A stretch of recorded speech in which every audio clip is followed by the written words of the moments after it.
हालात कितने भी खराब हो, हार मानने की बजाय उसको बदलने का प्रयास करो। नमस्कार दोस्तों, हिंदी साहित्य लाभ चैनल में आप सभी का स्वागत है। इस चैनल के माध्यम से हम सभी UGC net, JRF, TGT, PGT, NBS और केवीएस आदि सभी आगामी परीक्षाओं के लिए तैयारी करते हैं। और आज का हम सभी का विषय है अपभ्रंश साहित्य, जो कि सरस्वती पांडे और गोविंद पांडे की मूल पुस्तक से अध्ययन करने वाले हैं। अपभ्रंश साहित्य।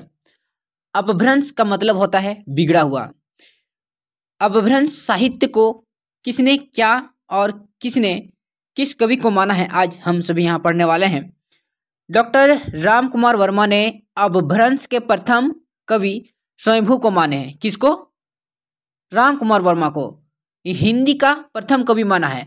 एक्चुअल में वो राम कुमार वर्मा जो माने हैं वो स्वयंभू को हिंदी का माने हैं, लेकिन वो एक्चुअल में वो है अपभ्रंश के कवि।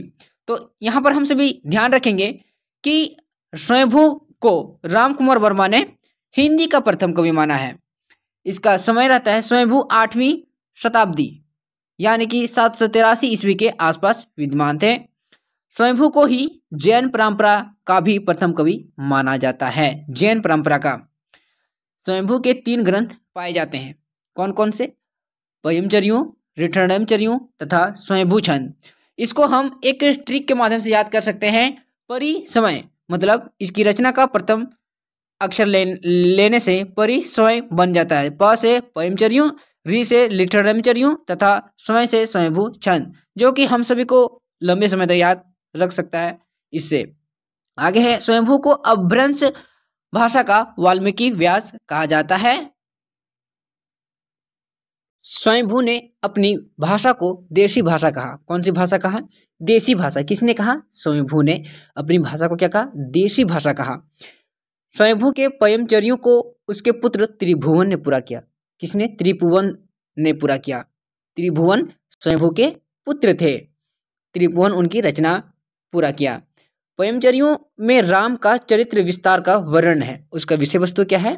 पयमचर्यों में राम का चरित्र का वर्णन किया गया है।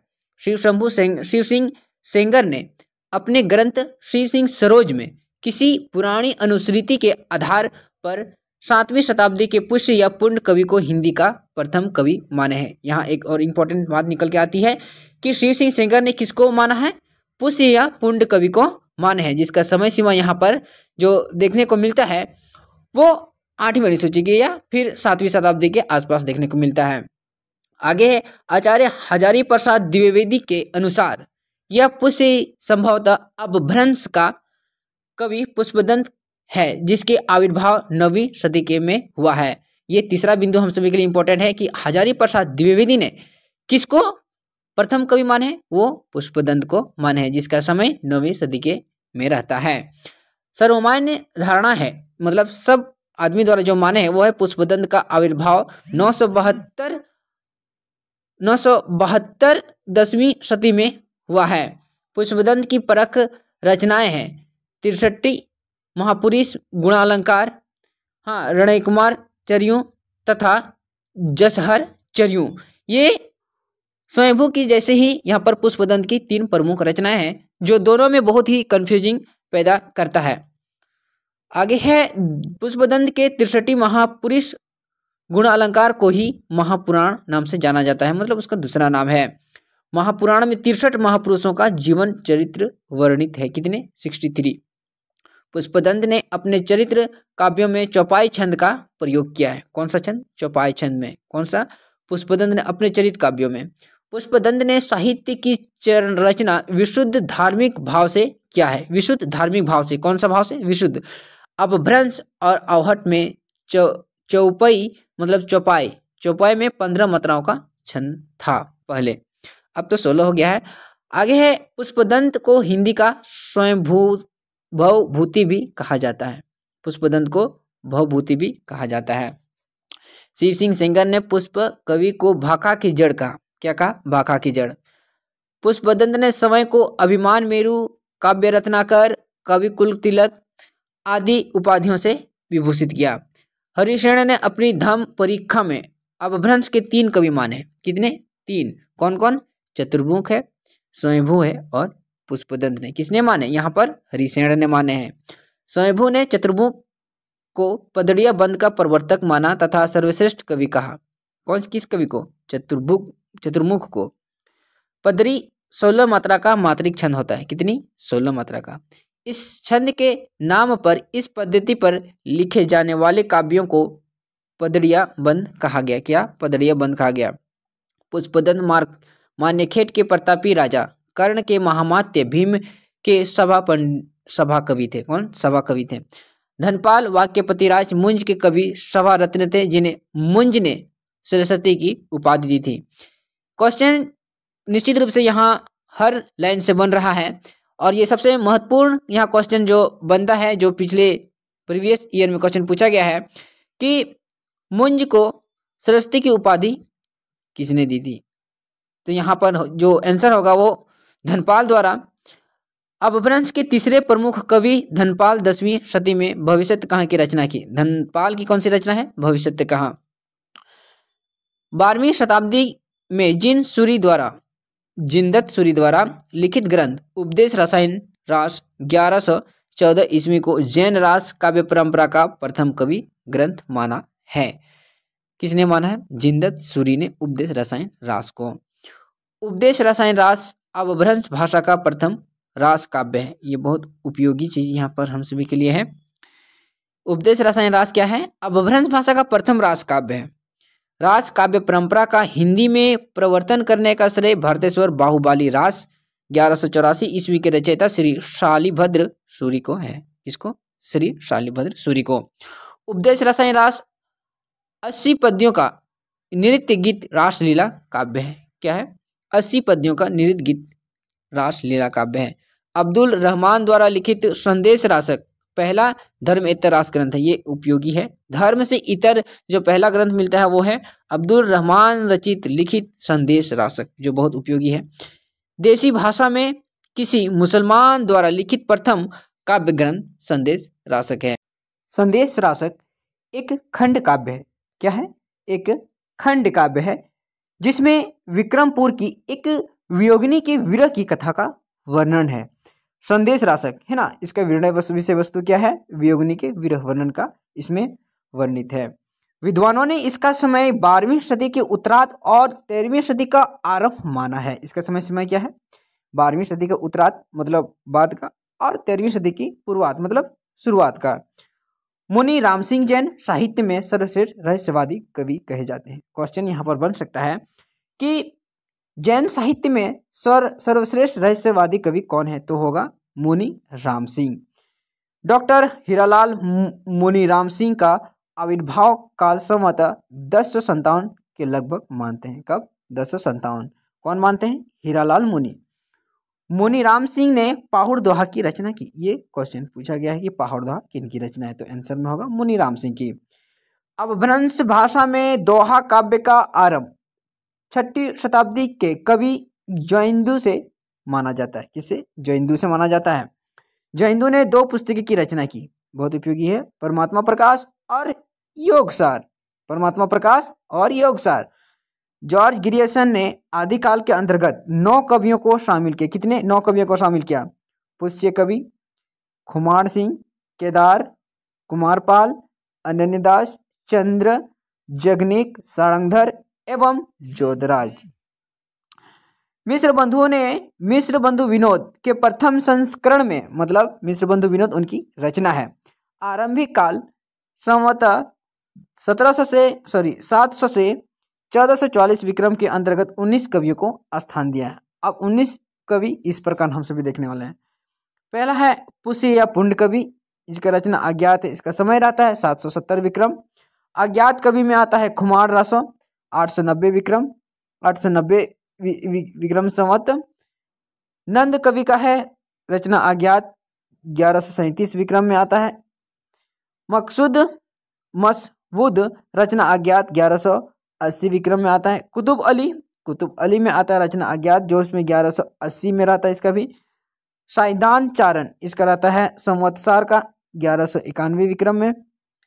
विक्रम संवत में अक्रम फेज का है, वर्तमान में रहता है इसका 1205 से 58 विक्रम के बीच में रहता है। चंद का रहता है पृथ्वीराज रासो 1225 से 49 विक्रम के बीच में रहता है। जगनिक का आल्हा में रहता है। केदार कवि का आता है 1225 विक्रम में। जलहन का आता है, फिर भूमति का आता है। भागवत दसम स्कंद इसका वर्णन है 1344 विक्रम में। नरपति नाल का आता है विशलदेव रासो 1354 ईस्वी में। नल सिंह आते हैं विजयपाल रासो 1355 में। सारंगधर हमीर काव्य आते हैं 1357 में। अमीर खुसरो का आता है नुकर चंद, अमीर खुसरो का यहाँ पर नहीं दिया हुआ है। मुल्ला दाऊद का दिया है नुकर चंदा की प्रेम कहानी 1385 में। गोरखनाथ का 40 ग्रंथ है जो इसका समय रहता है 1407 विक्रम में।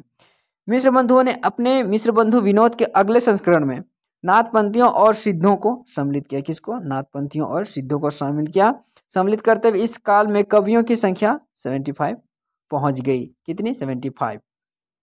आचार्य रामचंद्र शुक्ल ने अपने इतिहास में आदिकाल के रचनाओं को 2 भागों में बांटा। किसने? रामचंद्र शुक्ल ने। पहला है अपभ्रंश, दूसरा है देशी भाषा या बोलचाल की रचनाएं।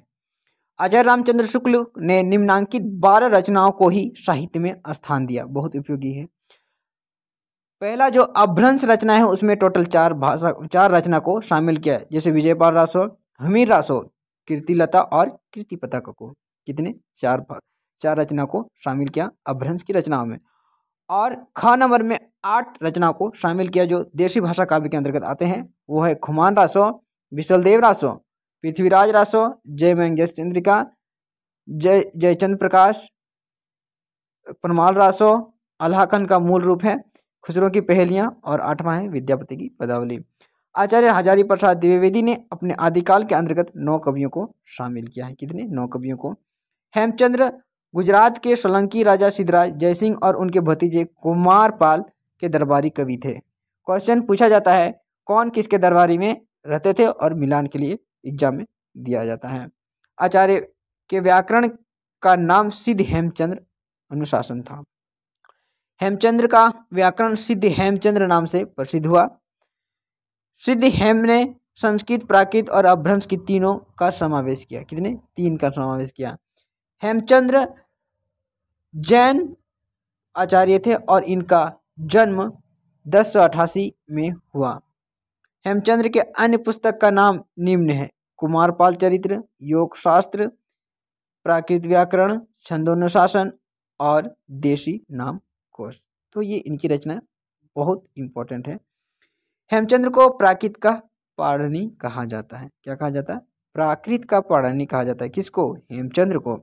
अपने व्याकरण के उदाहरणों के लिए हेमचंद्र ने भट्टी के समान एक द्रव श्रव काव्य की भी रचना की। एग्जाम यूजीसी नेट द्वारा जो कंडक्ट किया गया था 2021 में ये क्वेश्चन पूछा गया था। हाँ, सोमचंद्र सोमप्रभा सूरी गुजरात के एक प्रसिद्ध जैन साधु थे। कौन? सोमप्रभा सूरी गुजरात के साधु थे जिनका आविर्भाव 1252 विक्रम संवत में माना जाता है। सोमप्रभा सूरी ने कुमारपाल प्रतिबोध उनकी रचना है। कुमारपाल प्रतिबोध 1241 विक्रम संवत नाम एक गद्य पद्य का संस्कृत प्राकृत काव्य लिखा। जैन आचार्य मेरुतुंग ने संवत 1361 में प्रबंध चिंतामणि नामक एक ग्रंथ की रचना की। प्रबंध चिंतामणि कुछ दोहे मालवा नरेश राजा भोज के चाचा मुंज के कहे हुए हैं।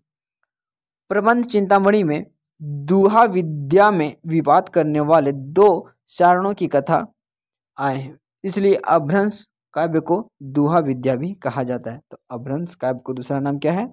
दुहा विद्या भी कहा जाता है। अपभ्रंश से पूर्व दोहा का प्रयोग नहीं होता था, मतलब अपभ्रंश से पहले दोहा का कोई नामो निशान या फिर प्रयोग नहीं होता था। लक्ष्मीधर ने 14वीं शताब्दी के अंत में प्राकृत पेंगलम नामक एक ग्रंथ का संग्रह किया। किसने? लक्ष्मीधर ने। कौन सी? प्राकृत पेंगलम की। प्राकृत पेंगलम में विद्याधर, सारंगधर, जज्जल, बाबर आदि कवियों की रचनाएं को संकलित किया, मतलब इकट्ठा किया, जमा किया। प्राकृत पेंगलम में प्राकृत और अभ्रंश छंदों का विवेचना किया गया है। प्राकृत पेंगलम को प्राकृत पिंगल सूत्र भी कहा जाता है। प्राकृत पेंगलम की इस टीका वंशीधर नामक किसी विद्वान ने लिखा था। किसने लिखा था? वंशीधर ने लिखा था। कौन क्या लिखा था? प्राकृत पेंगलम की टीका। सारंगधर एक अच्छे कवि और सूत्रकार थे। क्वेश्चन यहाँ से पूछा जाता है कि इनमें से कौन सा कथन असत्य है, जिसमें से 2 सत्य रहेगा और 2 असत्य रहेगा। जो हम सभी को ये सब लाइनें बहुत ही बार तरीके से ध्यान में रखकर पढ़ना है। सारंगधर पद्धति के नाम से एक सुभाषित संग्रह बनाया। क्या? सुभाषित संग्रह बनाया। सारंगधर पद्धति में बहुत से साबर मंत्र और भाषा चित्र काव्य की भी दिया। आचार्य रामचंद्र शुक्ल ने प्राकृत पेंगलम के कुछ छंद के आधार पर हमीर रासों के ग्रंथ अस्तित्व की कल्पना की, जिसका रचना काल सारंगधर को बताया। राहुल सांस्कृतियायन ने जज्जल नामक किसी कवि को इसका रचयिता घोषित किया। किसने? राहुल सांस्कृतियायन ने। आचार्य हजारी प्रसाद द्विवेदी का कथन है कि हमीर शब्द जो है वो अमीर का विकृत रूप है, मतलब बिगड़ा हुआ, जो किसी पात्र ना होकर एक विशेषण के रूप में प्रयुक्त हुआ है। श्री सिंह सेंगर के अनुसार चंद की औलाद में सारंगधर कवि हुए। मतलब श्री सिंह सेंगर के अनुसार चंद की औलाद कौन हुए? सारंगधर कवि हुए, जिन्होंने हमीर गेरा और हमीर काव्य भाषा में बनाया था। सारंगधर पद्धति संस्कृत भाषा में लिखा एक पद्य कोश है, किंतु बीच बीच में देश भाषा के वाक्य भी आए हैं। बीच बीच में देश भाषा का भी प्रयोग मिलता है। श्रीमल देव राजा की प्रशंसा में सारंगधर पद्धति में श्रीकंठ पंडित का संग्रहित यह श्लोक उल्लेख किया गया है। नूनम बादलम छाई खे पसरी निसराण शब्द खरा शत्रुम पाणी लुटाली तोड़ हसीनो एवं भणियजत भट्टा झूठे गौरव भरा मवाली सहसे रे कंता मेरे कहे कंठे पाक निवेश जाग शरणम श्रीमल्लम देव विभुवम। डॉक्टर बच्चन सिंह ने अनुमान व्यक्त किया है कि सारंगधर कुंडलियों छंद के प्रथम प्रयोक्ता कौन है? सारंगधर है। मतलब उसका प्रयोगकर्ता कौन है? सारंगधर है। तो यहाँ पर अगर क्वेश्चन पूछा जाता है कि यहाँ पर डॉक्टर बच्चन सिंह के अनुसार छंद का प्रथम प्रयोक्ता कौन है, तो सारंगधर कुंडली होगा। तो आज था हम सभी का अभ्रंश और अभ्रंश राम आज का यहीं पर समाप्त होता है। ये वाचन आप सभी को कैसा लगी? अगर आप सभी के लिए थोड़ी सी भी सहूलियत है तो प्लीज़ आप लोग चैनल को लाइक, कमेंट एंड सब्सक्राइब जरूर दीजिएगा और जहाँ जहाँ त्रुटि होती है ज़रूर बताइएगा। धन्यवाद।